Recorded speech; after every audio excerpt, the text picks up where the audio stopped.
ఇశ్రాయేలీయులు యెహోవా దృష్టికి దోషులైనందున యెహోవా 7 ఏండ్లు వారిని మిద్యానీయులకు అప్పగించెను.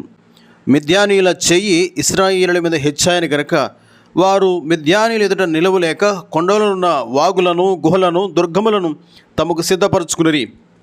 ఇశ్రాయేలీయులు విత్తనములు విత్తిన తర్వాత మిద్యానీయులను, అమాలేకులను, తూర్పున నుండి వారును తమ పశువులను, గుడారములను తీసుకుని మిడతల దండంత విస్తారముగా వారి మీదకు వచ్చి వారి ఎదుట దిగి గాజాకు పోనంత దూరము భూమి పంటను పాడు చేసి ఒక గొర్రెను కానీ, ఎద్దును కానీ, గాడిదను కానీ, జీవన సాధనమైన మరి దేనిని కానీ ఇశ్రాయేలులకు ఉండనీయలేదు. వారును వారి ఒంటెలను లెక్కలేక ఉండెను. దేశమును పాడు చేయుటకు వారు దానిలోనికి వచ్చిరి. ఇశ్రాయేలీయులు మిద్యానీయుల వలన మిక్కిలి హీనదశకు వచ్చినప్పుడు వారు యెహోవాకు మొరపెట్టిరి. యెహోవా దూత వచ్చి అబయజ్రీయుడైన యోవాషునకు కలిగిన ఒఫ్రాలోని మస్తకి వృక్షం కింద కూర్చుండెను. యోవాషు కుమారుడైన గిద్యోను మిద్యానీయులకు మరుగైనట్లు గానుగ చాటున గోధుమలను దుళ్ళగొట్టుచుండగా యెహోవా దూత అతనికి కనబడి, పరాక్రమం గల బలాఢ్యుడా, యెహోవా నీకు తోడై ఉన్నాడని అతనితో అనగా, గిద్యోను చిత్తమునాయలిన వాడా, యెహోవా మాకు తోడయుండిన యెడల ఇదంతయు మాకేల సంభవించను? యెహోవా ఐగుప్తులో నుండి మమ్మను రప్పించినని చెప్పుచు మా పితరులు మాకు వివరించిన ఆయన అద్భుత కార్యములను ఏమాయను? యెహోవా మమ్మను విడిచిపెట్టి మిద్యానీయుల చేతికి మమ్మను అప్పగించనని అతనితో చెప్పాను. అంతటా యెహోవా అతని తట్టు తిరిగి బలము తెచ్చుకుని వెళ్ళి, మిద్యానీయుల చేతుల నుండి ఇశ్రాయేలును రక్షింపుము, నిన్ను పంపినవాడు నేనే అని చెప్పగా, అతడు చిత్తమున్నాయలినవాడా, దేని సహాయం చేత నేను ఇశ్రాయేలును రక్షింపగలను? నా కుటుంబము మనుష్య గోత్రములో ఎన్నికలేనిదే, నా పితరుల కుటుంబంలో నేను కనిష్ఠుడని ఉన్నానని ఆయనతో చెప్పాను. అందుకు యెహోవా, అయిననేమి, నేను నీకు తోడయుందును గనుక ఒకే మనిషిని హతము చేసినట్లు మిద్యానీయులను నువ్వు హతము చేయదవని సెలవిచ్చాను. అందుకు అతడు, నా ఎడల నీకు కటాక్షము కలిగిన ఎడల నాతో మాట్లాడుచున్నవాడు నీవే అని నేను తెలుసుకున్నట్లు ఒక సూచన కనపరచుము. నేను నీ యొద్దకు వచ్చి నా అర్పణమును బయటకు తెచ్చి నీ సన్నిధిని ధనని పెట్టే వరకు ఇక్కడ నుండి వెళ్ళకుమి అని వేడుకొనగా, ఆయన, నీవు తిరిగి వచ్చే వరకు నేను ఉండేదనను. అప్పుడు గిద్యోను లోపలకు పోయి ఒక మేక పిల్లను, పొంగని భక్ష్యములను సిద్ధపరిచి ఆయన కొరకు ఆ మస్తకి వృక్షం క్రిందికి దానిని తీసుకుని వచ్చి దగ్గర ఉంచగా, దేవుని దూత ఆ మాంసమును, పొంగని భక్ష్యములను పట్టుకుని రాతి మీద పెట్టి నీళ్లు పోయమని అతనితో చెప్పాను. అతడు అలాగూ చేయగా యెహోవా దూత తన చేతులున్న కర్రను చాపి దాని కొనతో ఆ మాంసమును, ఆ పొంగని భక్ష్యములను ముట్టినప్పుడు అగ్ని ఆ రాతిలో నుండి వెడలి ఆ మాంసమును, పొంగని భక్ష్యములను కాల్చివేశాను. అంతటా యెహోవా దూత అతనికి అదృశ్యమాయను. గిద్యోను ఆయన యెహోవా దూత అని తెలుసుకుని, ఆహా, నా ఏలినవాడా యెహోవా, ఇందుకే కదా నేను ముఖాముఖిగా యెహోవా దూతను చూచితినెను. అప్పుడు యెహోవా, నీకు సమాధానము, భయపడకము, నీవు చావమని అతనితో సెలవిచ్చాను. అక్కడ గిద్యోను యెహోవా నామమును బలిపీఠం కట్టి దానికి యెహోవా సమాధానకర్త అని పేరు పెట్టెను. నేటి వరకు అది అబయజ్రీయుల ఒఫ్రాలో ఉన్నది.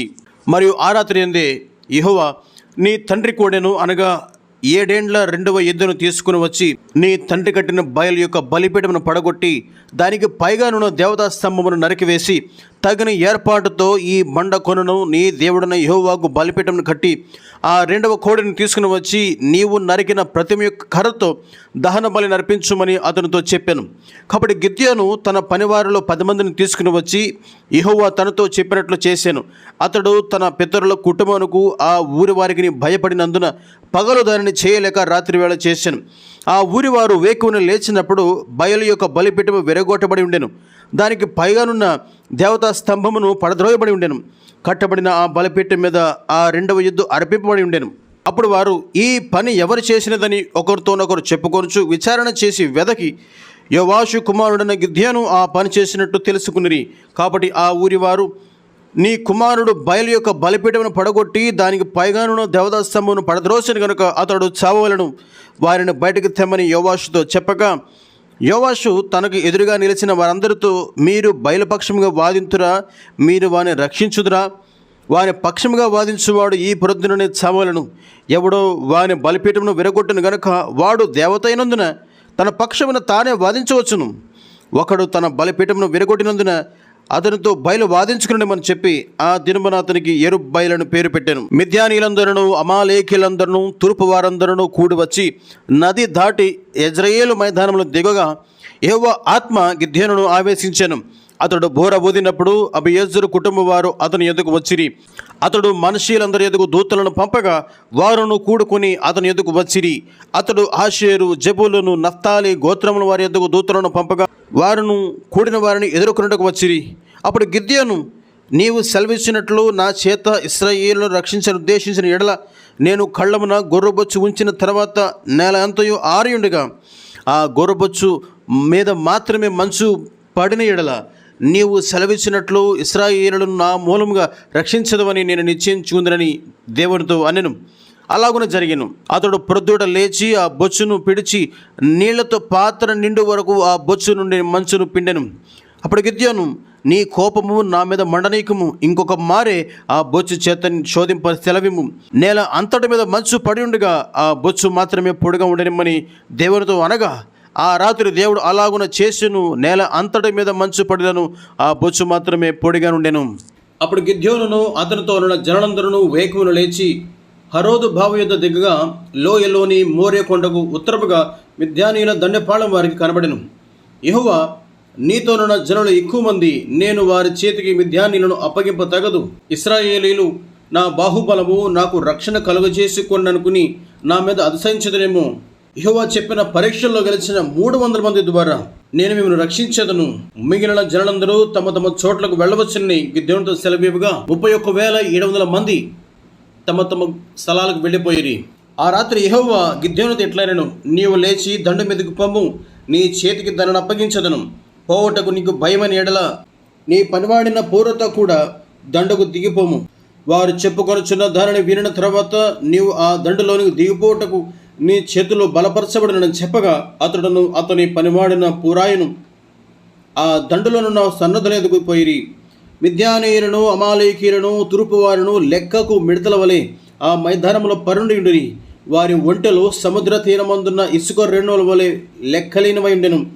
గిద్యోను వచ్చినప్పుడు ఒకడు తాను కనిన కలను తన చెలుకానికి వివరించుండెను. ఎట్లనగా, నేను ఒక కలగంటిని, అదేమనగా యవల రొట్టె ఒకటి మిద్యానీల దండలోనికి దొర్లి ఒక గుడారమునకు వచ్చి దాన్ని పడగొట్టి తల క్రింద చేసినప్పుడు ఆ గుడారము పడిపోయినని చెప్పెను.